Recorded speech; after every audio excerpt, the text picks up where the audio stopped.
नमस्कार, मी भावना दिलीप चंदवानी. हितगुजमध्ये आपलं सर्वांचं स्वागत. या कार्यक्रमामध्ये आपण आरोग्याशी संबंधित विविध विषयांवर चर्चा करत असतो. आज देखील अशाच एका महत्त्वाच्या विषयावर आपण बोलणार आहोत. विषयाचं नाव आहे कॅन्सर आणि डायबिटीज यावरील दुष्परिणाम आणि अर्थात त्यांचे उपचार काय काय असतील त्या संदर्भात देखील जाणून घेणार आहोत.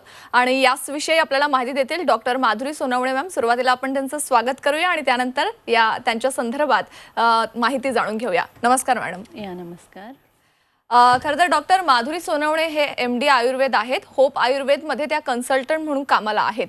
आणि आपण जर बघितलं तर या होप आयुर्वेदमध्ये तुम्ही सकाळी 10:30 ते रात्री 8 वाजेपर्यंत सोमवार ते शनिवार तिथं भेट देऊन तुमच्या आरोग्याशी संबंधित उपचार घेऊ शकतात. आता आपण विषयाला सुरुवात करूया. डॉक्टर होप आयुर्वेद संदर्भात मला खरं तर सुरुवातीला जाणून घ्यायचं आहे. होप आयुर्वेद विषयी मला थोडक्यात माहिती द्या. होप आयुर्वेद मेडिसिन्स जे आहेत ते बेसिकली नैसर्गिक औषधी आणि त्यावर म्हणजे रोगप्रतिकारक शक्ती या दोन बेसिक फॅक्टर्सवरतीच बेस्ड आपण ही औषधी निर्माण केलेली आहे. तर नैसर्गिक औषधी का तर निसर्गामध्ये अनेक प्रकारच्या वनस्पती उपलब्ध आहेत ज्या खूप अशा विशिष्ट गुणकारी आणि प्रभावी अशा वनस्पती आहेत. त्यांचीच निवड करून आपण रोगप्रतिकारक शक्ती कशी वाढवता येईल या दृष्टीने आपण ती औषधी निर्माण केलेली आहे. तर रोगप्रतिकारक शक्ती हा फॅक्टर का घेतला किंवा व्याधीक्षमत्व किंवा इम्युनिटी ह्याला इतकं इम्पॉर्टन्स का आहे? कारण कुठलाही व्याधी निर्माण होण्यामागे किंवा तो उद्भवण्यामागे जे महत्त्वाचं फॅक्टर आहे त्याला मे बी खूप कॉजेस आहेत, पण बेसिकली जेव्हा इम्युनिटी कमी होत असते किंवा ती बिघडत असते त्याच वेळेस व्याधीचा उद्भव होत असतो. म्हणूनच आपण नैसर्गिक औषधी म्हणजे ज्याचा कुठलाही अपाय कोणालाही होऊ नये अशा दृष्टीने रोगप्रतिकारक शक्ती कशी वाढवता येईल म्हणून अशी औषधी होप आयुर्वेदिक मेडिसिन्सने निर्माण केलेली आहे. आणि ही औषधी जी आहे ती 100% हर्बल आहे, नॅचरल आहे आणि ऑर्गॅनिक आहे. त्याचबरोबर ही औषधी कोणीही सेवन करू शकतं, म्हणजेच अबाल, वृद्ध किंवा स्त्री पुरुष सर्वांना ही औषधी चालणार आहे. याचे कुठल्याही प्रकारचे साईड इफेक्ट्स नाहीत.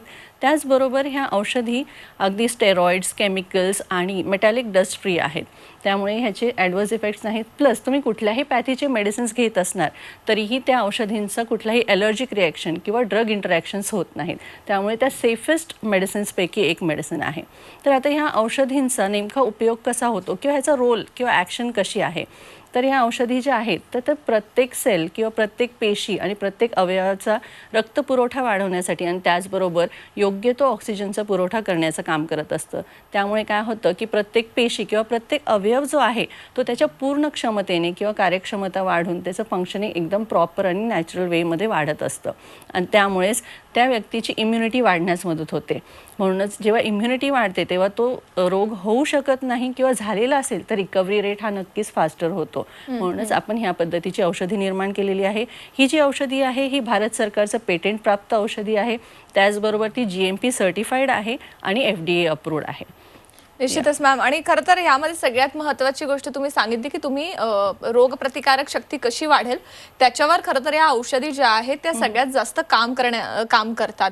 आणि सध्याच्या परिस्थितीमध्ये रोगप्रतिकारक शक्ती चांगली असणं खूपच गरजेचं आहे. कारण कोरोनाच्या परिस्थितीमध्ये आपण बघितलेलं होतं की ज्यांची रोगप्रतिकारक शक्ती कमी होती त्यांना कोणकोणत्या प्रकारचे आजार आणि अर्थात कोरोनाचा कशा प्रकारे सामना करावा लागलेला होता. त्यामुळे रोगप्रतिकारक शक्ती चांगली असणं हे खूप गरजेचं आहे आणि त्यासाठीच खरं तर ह्या ज्या औषधी आहेत त्या तयार करण्यात आलेल्या आहेत.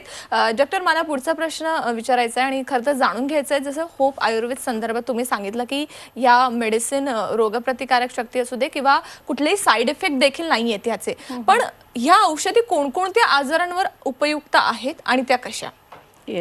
तर या ज्या औषधी आहेत त्या आपण बेसिकली अशा बनवलेल्या आहेत की जे म्हणजे अगदी स्मॉलर कुठल्याही माइल्ड डिझीजपासून अगदी क्रिटिकल डिझिजेसमध्ये जिथे इम्युनिटी हा फॅक्टर्स खूप महत्त्वाचा रोल प्ले करत असतो तर सगळ्याच डिझिजेसमध्ये हा अगदी म्हणजे कुठल्याही डिझीजमध्ये आपण वापरू शकतो. अगदी मग ॲलर्जिक डिसऑर्डर्स असो, सर्दी खोकला असो, जो वारंवार रिकरंट इन्फेक्शन्स होत असतील किंवा मग क्रिटिकल इलनेसेस आहे म्हणजे कॅन्सरपर्यंत किंवा डायबिटीज आहे किंवा इतर कुठलेही old age related, blood related disorders आहेत, या सर्वच आजारांमध्ये आपलं मेडिसिन हे उपयुक्त आहे आणि ॲज अ जनरल हेल्थ टॉनिकही कोणीही सेवन करू शकतं. आता कॅन्सरचा विचार करता तर नक्कीच कॅन्सरमध्ये हे एक खूप छान इफेक्टिव्ह असं मेडिसिन आहे. आज जी आपण परिस्थिती बघत आहोत तर ह्या परिस्थितीमध्ये आपण बघतोय की कॅन्सरचे रुग्ण हे खूप मोठ्या प्रमाणावर वाढत चाललेले आहेत आणि ही एक खूप मोठी चिंता करण्यासारखी बाब आहे आणि त्याला कुठलीही वयोमर्यादा राहिलेली नाही आहे. अगदी लहान मुलांमध्ये सुद्धा आपल्याला कॅन्सरचं वाढतं प्रमाण दिसत आहे. तर यामध्ये काय आहे बेसिकली, तर इम्युनिटीज हा एक मेन फॅक्टर आहे. म्हणजे त्याचे बरेचसे पॉझिटिव्ह फॅक्टर्स आहेत, बट बेसिकली जेव्हा एखाद्याची इम्युनिटी कमी होते त्याच वेळेस कॅन्सर हा डेव्हलप व्हायला किंवा वाढायला मदत होत असते. तर अशा रीतीने इथे पण आपल्याला इम्युनिटीवरतीच म्हणजे इम्युनोमॉड्युलेटर म्हणून आपलं मेडिसिन जे आहे ते खूप महत्त्वाचा रोल प्ले करतो. तर आता हे जे आपण जे इम्युनिटी म्हणतो हे आपणच म्हणतो असं नाही, तर हे काही संशोधकांनी यापूर्वीही सिद्ध केलेलं आहे आणि तसा सिद्धांत सर्वांपुढे मांडलेला आहे. आता जेव्हा प्रथमतः तुमचा कॅन्सर डिटेक्ट होतो, जेव्हा तुमचे कॅन्सरचे एक्सपर्ट्स जे असतात ते तुम्हाला काही लाईन ऑफ ट्रीटमेंट सजेस्ट करत असतात. एक मॉडर्न केअर प्रोटोकॉल तुम्हाला सजेस्ट केला जातो. त्यामध्ये बेसिकली 3 प्रकारच्या ट्रीटमेंट्स असतात मोस्टली. तर त्यामध्ये सर्जरी ॲडवाईस केली जाते किंवा तुम्हाला किमोथेरपी सजेस्ट केली जाते किंवा तुम्हाला रेडिएशन्स हे सजेस्ट केले जातात. तर या सर्व प्रकारच्या ट्रीटमेंट्सचे नक्कीच काही ना काही साईड इफेक्ट्स आहेत. परंतु आपलं मेडिसिन जर का आपण घेत असू तर हे जे साईड इफेक्ट्स आहेत हे आपल्याला टाळता येणार आहे. आपली इम्युनिटी जी आहे ती एक बेस्ट ऑप्टिमम लेवलवरती आपल्याला मेंटेन करता येणार आहे, जेणेकरून काय होणार आहे की आपला जो रिकव्हरी रेट आहे किंवा जो सक्सेस रेट आहे तो आपल्याला मॅक्सिमाइज्ड करता येणार आहे. त्यामुळे आपली जी रिकव्हरी आहे ती कमी ड्युरेशनमध्ये आणि फास्टर होणार आहे. आणि हे औषध असं आहे की अगदी कमी मात्रेमध्ये अधिक प्रभावी आणि अगदी तत्काळ रिझल्ट देणारं असं औषध आहे. जे काही तुमचे साईड इफेक्ट्स पॅरामीटर्स जे आहेत ते तिथल्या तिथे कंट्रोलमध्ये येतात. बऱ्याचदा काय होतं किमो रेडिएशन्सचे असे इफेक्ट आहेत की खूप हीट वाढते किंवा जे नॉर्मल हेल्दी सेल्स आहेत ते सुद्धा तुमचे डिस्ट्रॉय होत असतात. तर अशावेळी आपले हर्बल मेडिसिन्स तुमची नॅचरली तुमची इम्युनिटी वाढवून हे सगळे पॅरामीटर्स तुमचे बेसिकली तिथल्या तिथे मेंटेन ठेवण्यास मदत करत असतात. तर त्याचबरोबर कसं आहे की कॅन्सरमध्ये डिटॉक्सिफिकेशन पण तितकंच महत्त्वाचं आहे. Since it's a herbal medicine, detoxification पण त्या वेळेला होत असतं. त्याचबरोबर आपण जो पुढे जो आहे रिस्टोरेशन ऑफ हेल्थ, इवन तुम्ही जर का क्युअर झालेले आहात कॅन्सरमधून तरी पण एक रिस्टोरेशन ऑफ हेल्थ परत मेंटेनन्स ऑफ इम्युनिटी ही महत्त्वाची आहे. ती अचीव्ह करून आपल्याला रिकरन्सही टाळता येतो. ओके. त्याचबरोबर कसं आहे की आता जेव्हा तुमचा कॅन्सर अर्ली डिटेक्ट झालेला आहे त्यावेळेस तुम्ही नक्कीच लवकरात लवकर हा ट्रीटमेंट चालू केली पाहिजे. प्लस जर का एखाद्याला जर समजा कॉन्ट्राइंडिकेटेड ट्रीटमेंट आहे, जिथे तुमचं एज फॅक्टर आहे किंवा तुमचे जर का ब्लड पॅरामीटर्स किंवा इतर कुठले पॅरामीटर्स आहे जे तुमचे मॅच होत नाही आहेत आणि तुम्हाला किमो किंवा रेडिएशन्स ॲडवायजेबल नाही आहे, तर अशा वेळी तुम्हाला नक्कीच हे मेडिसिन सेफेस्ट आणि बेस्ट आहे यूज करण्यासाठी. ओके. निश्चितच. तेव्हा एकूणच कॅन्सरमध्ये कशा प्रकारे हे जे मेडिसिन हे उपयुक्त ठरू शकतात त्या संदर्भात डॉक्टर तुम्ही सांगितलं. आणि अनेक पेशंट्स आहेत, असे अनेक रुग्ण आहेत की ज्यांनी होप आयुर्वेदचे जे औषध आहेत ते देखील वापरलेले आहेत आणि त्यांना कसा फायदा झालेला आहे ते आपण थेट त्या रुग्णांकडूनच जाणून घेऊयात. मला ह्या आजाराची कल्पना साधारण 2005च्या दरम्यान आलेली होती आणि जेव्हा कळलं तेव्हा आजार खूप पुढच्या स्टेजला गेला होता. मला अत्यवस्था अवस्थेतच रुग्णालयात ॲडमिट केलं होतं. जेव्हा म्हणजे औषध कुठलं चालू आहे काय चालू आहे मला काहीच माहीत नव्हतं. पण ती लाईन ऑफ ट्रीटमेंट चालू व्हायच्या अगोदर माझ्या घरच्यांना आमच्या एका स्नेहांकडनं होप आयुर्वेदिकच्या औषधाबद्दल कळलं होतं. त्यांनी ते आणून माझ्या ॲलोपॅथीच्या औषधांबरोबर हे औषधही चालू केलं. जेव्हा मला ॲडमिट केलं तेव्हा नाकातनं तोंडातनं ब्लिडिंग, अंगात रक्त जे होतं त्याचे रिपोर्ट तर असे होते की हिमोग्लोबिनचं प्रमाण 3 आणि 4 होतं. म्हणजे सगळ्यांनी आशा सोडून दिली होती, अगदी घरच्यांनी काय आणि डॉक्टरांनी पण. पण औषध चालू केलं. पहिल्या 2-3 दिवसातच नाकातनं तोंडातनं होणारं ब्लिडिंग थांबलं. जराशी जागेवर आलो मी आणि तेच औषध कंटिन्यू चालू केलं इतर ॲलोपॅथीच्या ट्रीटमेंटबरोबर. आणि साधारण 3 ते 4 महिन्यात माझे सर्व रिपोर्ट्स हे नॉर्मल आलेले होते. अगदी बोन मॅरो सकट सगळे रिपोर्ट माझ्यात कॅन्सरचे फ्री होते. मी राधाकृष्ण घोडके, बीड जिल्ह्यातील पाळशिंगी या ठिकाणचा रहिवासी असून मला या रोगाचं निदान झाल्यानंतर माझं ऑपरेशन झालं. ऑपरेशन झाल्यानंतर मला 6 केमोथेरपी करायच्या सांगितल्या. 6 केमोथेरपी न करता तत्पूर्वी माझे भाचे अमोल बेनकर यांनी मला सांगितल्याप्रमाणे फक्त 2 केमोथेरपी केल्या आणि मेडिहोप हे औषध सुरू केलं. हे औषधी सुरू केल्यानंतर मला बाकीच्या केमोथेरपी करण्याची गरज पडली नाही आणि त्या औषधामुळं मी सध्या अगदी ठणठणीत आहे. पूर्ण रिपोर्ट अगदी नॉर्मल आहेत. तेव्हा निश्चितच मॅम कॅन्सर सारख्या आजारावर होप आयुर्वेद किती चांगल्यारीत्या काम करू शकतं त्याचे उदाहरण आपण इथं बघितलेले आहेत आणि हे खूप मोठी गोष्ट आहे कारण कॅन्सर सध्याच्या परिस्थितीमध्ये किती जास्त बळावला आहे हे सगळ्यांनाच माहिती आणि त्यावर उपचार करणं आणि तेही आयुर्वेदिक हे खूप मोठी गोष्ट आहे. डॉक्टर हे तर कॅन्सर संदर्भात झाला आपला विषयच आहे आज की आपण कॅन्सर आणि डायबिटीस आणि त्यांचे दुष्परिणाम या संदर्भात बोलणार आहोत. तुम्ही आतापर्यंत कॅन्सर संदर्भात माहिती दिली मला आता डायबिटीस संदर्भात जाणून घ्यायचं आहे. डायबिटीस होण्यामागची कारणं उपचार आणि दुष्परिणाम काय काय आहेत? येस, आता डायबिटीज जो आहे तोही आपण बघतोय की खूप मोठ्या प्रमाणावर वाढत आहे. त्याची ही जी संख्या आहे रुग्णांची ती खूप मोठ्या प्रमाणावर वाढते आहे. त्याचंही उग्र स्वरूप होत चाललेलं आहे. आता डायबिटीजमध्ये जर का आपण विचार केला तर लाईन ऑफ ट्रीटमेंट जर का बघितली तर यामध्ये बेसिकली तुम्हाला जस्ट ओरल मेडिकेशन्स दिले जातात. म्हणजेच तुम्हाला काही टॅबलेट फॉर्ममध्ये औषधी दिले जातात जेणेकरून तुमची जी शुगर लेवल आहे ती कंट्रोल केली जाईल. किंवा त्या व्यतिरिक्त जी काय ॲडिशनल ट्रीटमेंट असते ती म्हणजे तुम्हाला इन्स्युलिनचे इंजेक्शन्स दिले जातात. तर त्यामुळे तुमची शुगर लेवल ही नक्कीच कंट्रोलमध्ये राहते. पण होतं काय की काही दिवसांनी जर का त्या डोसला रेझिस्टन्स आला, तुमची शुगर लेवल त्या बेसिसवरती पण कंट्रोल होत नसेल तर तुमचा डोस हा वाढत जातो. इवन इन्स्युलिनचा डोस हा वाढवला जातो. त्या पलीकडे ट्रीटमेंट नसते. आणि एवढी कॉन्स्टंटली शुगर किंवा रेस्ड असेल, जर का एखाद्याची शुगर ह्या सर्व केल्याने सुद्धा कमी होत नसेल तर त्याचे दुष्परिणाम भरपूर असतात आणि ते तत्काळ जाणवण्यासारखे असतात. त्याचबरोबर कशी आहे की काहींची शुगर जरी कंट्रोल्ड असेल, फॉर अ लाँग टर्म ती कंट्रोल राहिली तरीसुद्धा दुष्परिणाम हे डायबिटीसचे टाळता न येण्यासारखी गोष्ट आहे. म्हणजे काही कालावधीनंतर किंवा तत्काळ हे आपल्याला दुष्परिणाम दिसूनच येतात.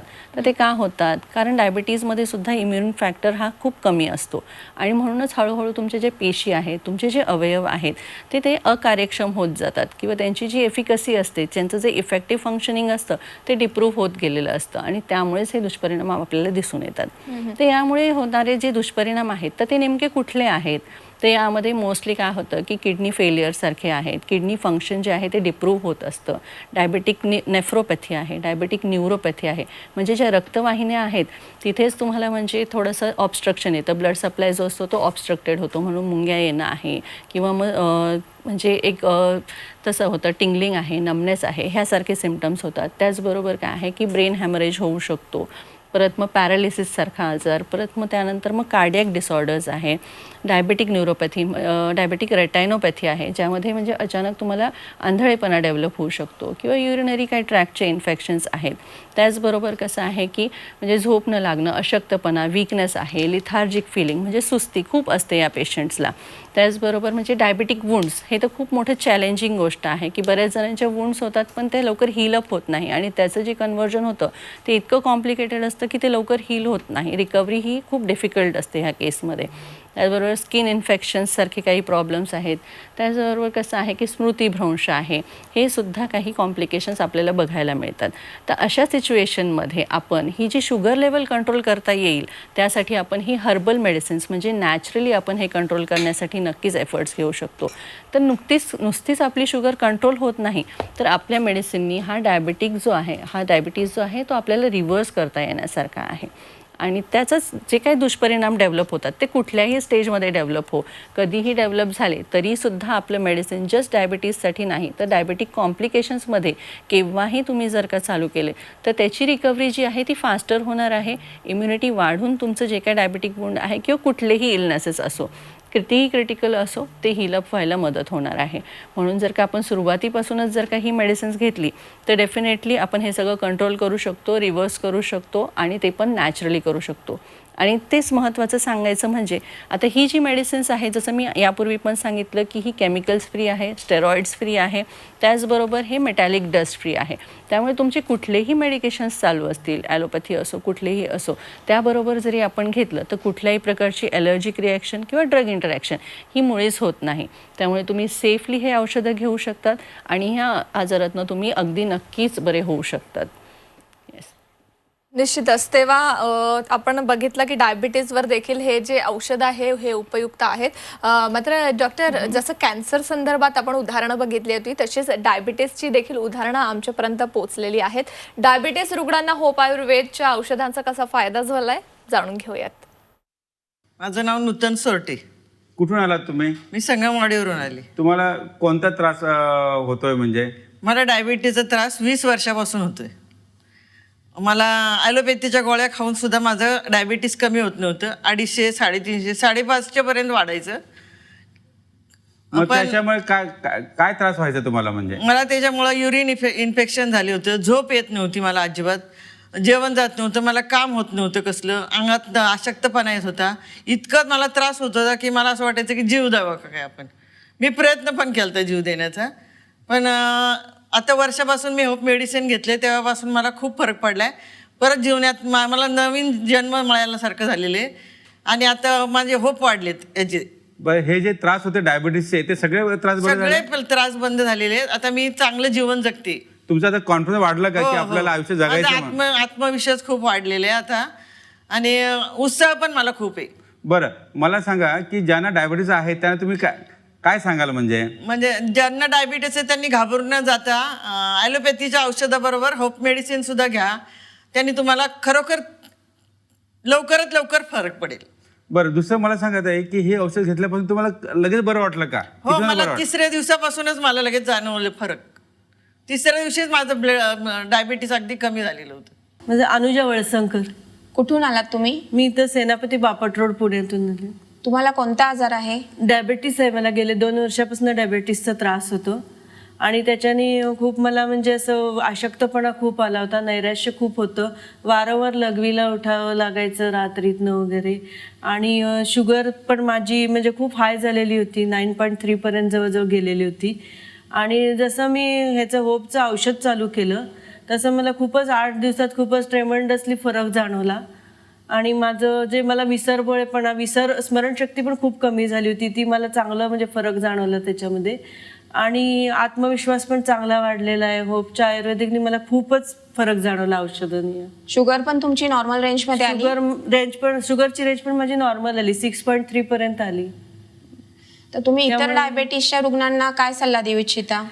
मी तर त्यांना सांगेन की तुम्ही जरूर होपचं औषध तुम्ही नक्की हे करा, ट्राय करा. तुम्हाला त्याच्यातून नक्कीच लाभ होईल चांगला. आणि सगळे तुमचे जे त्रास आहेत ते नक्कीच निघून जातील. ब्रेक नंतर आपलं पुन्हा एकदा स्वागत. आपण कॅन्सर आणि डायबिटीस संदर्भातील दुष्परिणाम आणि त्यांचे उपचार काय काय आहेत या विषयावर आपण बोलतोय. डॉक्टर माधुरी आहेत आपल्यासोबत. डॉक्टर, खरं तर आपल्याकडे वेळ कमी आहे. मी अर्थात शेवटचा प्रश्न विचारू इच्छिते की आपले जेही प्रेक्षक आहेत बघतात आणि स्पेशली ज्यांना कॅन्सर किंवा डायबिटीसचा त्रास असेल त्यांना तुम्ही काय सल्ला द्याल? येस, आता ह्या ठिकाणी आपण बघितलेलं आहे की आपले जे पेशंट्स आलेत, जे कॅन्सरचे आपण आत्ताच जस्ट टेस्टिमोनियल्स बघितले, तर त्यामध्ये जे पेशंट्स आहेत ते अगदी लास्ट स्टेजमध्ये आपल्याला अप्रोच झालेले आहेत. तरीसुद्धा त्यांना आपल्या हर्बल आणि नॅचरल मेडिसिन्सनी खूप छान रिझल्ट्स मिळालेले आहेत आणि आजही ते एक क्वालिटी लाईफ स्पेंड करत आहेत. म्हणूनच तुम्ही जितकं लवकर होऊ शकत असेल नक्कीच तेव्हा अप्रोच व्हा, जेणेकरून तुम्हाला जे बेनिफिट्स मिळणार आहे, रिकव्हरी जी होणार आहे ती फास्टर होणार आहे. त्याचबरोबर जरी तुमची कुठलीही स्टेज असो, कुठल्याही टाईपचा कॅन्सर असो, कुठलाही विचार न करता आपण एक वेल प्लॅन्ड, वेल ऑर्गनाइज्ड आणि एक इंटिग्रेटेड अप्रोच जर का ठेवला, नक्कीच तुम्ही ॲलोपॅथी मेडिसिन्स घ्या, त्याबरोबर तुम्ही हर्बल आणि नॅचरल मेडिसिन्स कंबाईन जर का तुम्ही कॉम्प्लिमेंटरी ट्रीटमेंट म्हणून जर का घेतली तर आपला हा जो सक्सेस रेट आहे हा आपल्याला मॅक्सिमाइज करता येणार आहे आणि आपण कॅन्सरमधून नक्कीच एक चांगला बेस्ट आउटकम आपण ह्याच्यातनं देऊ शकतो आणि कॅन्सर फ्री होऊ शकतो. त्याचबरोबर आता हे डायबिटीसचे जे पेशंट्स आहेत नक्कीच त्यांनीसुद्धा हे हर्बल आणि नॅचरल वेनी जर का आपण मेडिसिन्स जर का आपण हे जर का यूज केले तर आपला हा जो डायबिटीज आहे हा आपल्याला रिव्हर्स करता येणार आहे, जेणेकरून आपली जी ड्रग डिपेंडन्सी आहे ती आपल्याला कमी करता येणार आहे. त्याचबरोबर जे काही कॉम्प्लिकेशन्स ज्या कुठल्या स्टेजमध्ये तुमचे डेव्हलप होऊ द्यात त्यावेळेस जरी आपण हे चालू केलं तर डेफिनेटली आपले जे रिझल्ट्स आहेत ते खूप छान मिळणार आहेत आणि आपण खूप चांगल्या पद्धतीने आणि नॅचरल वेमध्ये आपण यातनं बाहेर येऊ शकतो. आता हेच जर का सांगायचं झालं तर एक जनरल हेल्थ टॉनिक म्हणूनही हे औषध आपण नित्यसेवन करू शकतो. निश्चितच मॅम. तेव्हा एकूणच खरं तर वेळेवर डॉक्टरकडे जाणं आणि उपचार करून घेणं देखील तेवढंच महत्त्वाचं आहे. डॉक्टर, तुम्ही इथं आलात आणि अर्थात होप आयुर्वेद संदर्भात इतकी महत्त्वाची माहिती दिली त्यासाठी खूप खूप धन्यवाद. तेव्हा डायबिटीस किंवा कॅन्सर संबंधित कुठल्याही त्रासाला तुम्ही सामोरे जात असाल तर निश्चितपणे होप आयुर्वेदचे जे औषध आहे त्यांचा वापर करून बघा. या कार्यक्रमात मी आता इथंच थांबते. त्याच्या बातम्यांसाठी पाहत राहा फक्त झी 24 तास आणि राहा एक पाऊल पुढे.